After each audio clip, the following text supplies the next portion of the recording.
We have said before how much the Soviet government would like some cash so as to provide consumer goods, so as to keep the frustration level down among Soviet citizens.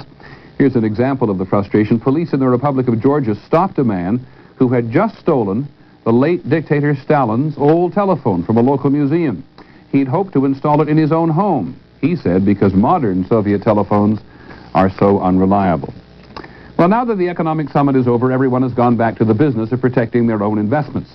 In Holland today, Japan and the 12-nation European community agreed to reduce trade barriers among themselves. But their declaration was long on philosophy and fairly short on detail.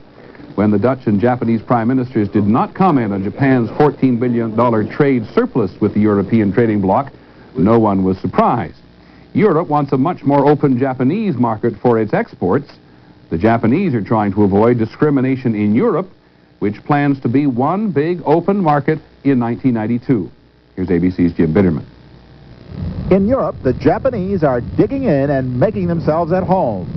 Whether it be Toyota plants or television factories, they're building their manufacturing base here so that when Europe creates its 12-nation, 350 million consumer market at the end of 1992, Japanese companies will already be inside it. By the year 2000, a European economist estimates 1 in every 6 British factory workers will have a Japanese boss. American companies, including AT&T, General Motors, and Texas Instruments, are expanding in Europe too, preparing to compete with the Japanese for a piece of the new European market. The Europeans themselves seem stunned by it all. Much of the initial euphoria over 1992's borderless market has now faded.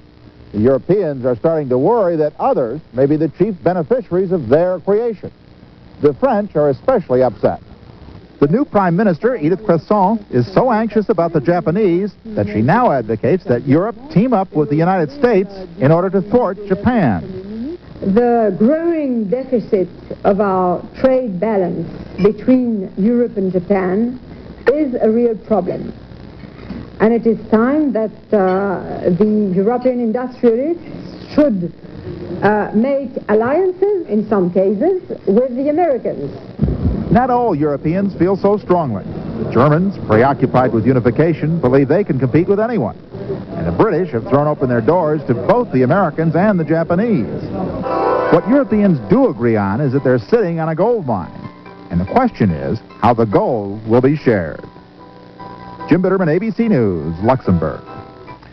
In economic news at home, the trade deficit was $4.6 billion in May. That's a little more than in April. Americans bought fewer Japanese cars in May, which brought the trade deficit with Japan to the lowest it has been in 7 years. On Wall Street, the Dow Jones Industrials gained 37.5 points today to close at 3016, and the trading was heavy.